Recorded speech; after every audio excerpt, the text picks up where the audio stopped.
What's up, everybody? This is Crow here. We're back here with a weirder cosplay build this time. Omnimon, or Omegamon from Digimon. Saw a War Greymon on Reddit a while back and thought, you know what?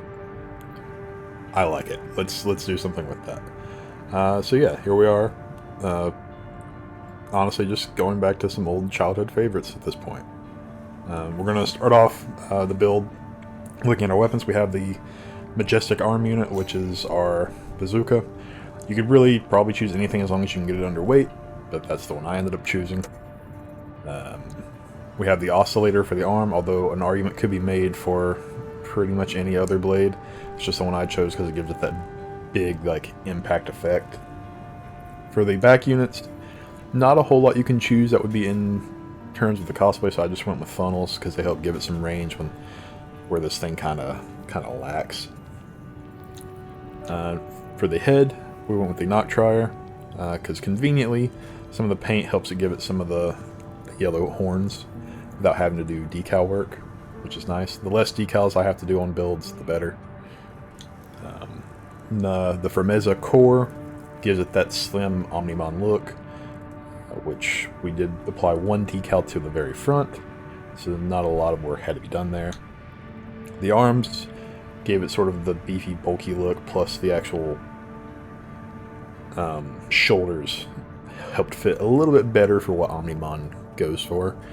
Sadly, the decal that I did put on the left arm had to go on the front instead of the side, but it still looks good there either way.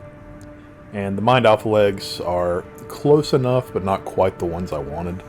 They were there mostly to fit with the actual weight limits, as there aren't too many other options that fit. Originally I was going to try and go for the ephemera legs, but there, as you can see, weight limits are imposed there. With the boosters, I went with the PO6 SPDs. They're decent enough all around, not the best, but not the worst. We went with the Talbot for... Why did we go with the Talbot? That's improved missile performance. You know what? You guys are going to see in real time us change that. We're going to go for... probably the Abbott. I think the Abbott would actually work better there. So yeah, we're changing that up. And the generator, we went with our NGI 000 generator, the final coral generator, just because I love this generator and it helps me stay in the air a lot. And for the expansion, we went with assault armor. Omnimon was never really much for defense, pretty much a pure offensive beast. So with that, we will dive into the painting and the emblem work and get you guys a code. So here we are with the paint. This is the general color setup, as you can see here. For the main white throughout the entire AC, these are the color codes for it. Here's the yellow that gets used for both the head, and I don't think I use this for anything else other than this. I think I used a darker shade for both the arms and the legs. And here's the blue that gets used, which is more prevalent on the actual core itself, as you can see. The purple that got used for Metal Garurumon's arm. Then just some standard black to fill in the gaps. And the sort of orange color used for War Greymon's arm. And the red that got used, as well as also used for the decal on the front and the oscillator. Legs reused the white all around, and the same War Greymon colors for the legs. Yellow looks a little too much when it's used in such primary, like, full frontal views, to the point where I thought it was better to use that. And then the right arm is just more of the purple and the white, but with the white I turned up the metallic to give it that gunmetal look. Then with the oscillator, we went with more of War Greymon's orange and red. And the back units are just white and red. Very simple setup for that. So now with the decals, nothing on the head.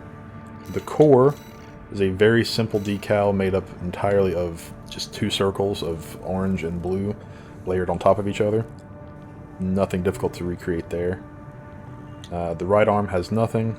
I don't remember Omnimon or Omegamon having anything on that arm aside from the yellow spikes, which I could probably try to redo, but I'm not sure how I would get that to look right, so I didn't bother.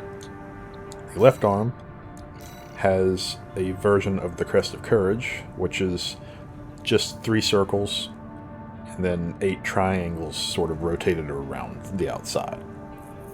Very easy to do. If you pay attention to your actual data points on the emblem, which I will show here in a second.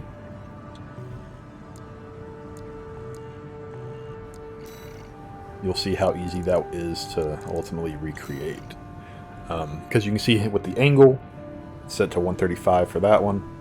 If we go over to another one, it's 225. As long as you're doing your increments of 45 degrees, it's easy enough to place them. Then it's just a matter of getting your positioning right. As long as you're basing everything off of center, you should be able to recreate it pretty easily, but I will also upload a code for this as well if anybody wants to create and use it for anything of their own. As well as the very simple circles, although not too much reason for that, but the codes will be there in the description as well. With that being said, let's showcase this off in a team battle that I did. And if you like this content, please consider subscribing, liking it, and let me know if there's any other builds that you want to see. I've got a lot in the work.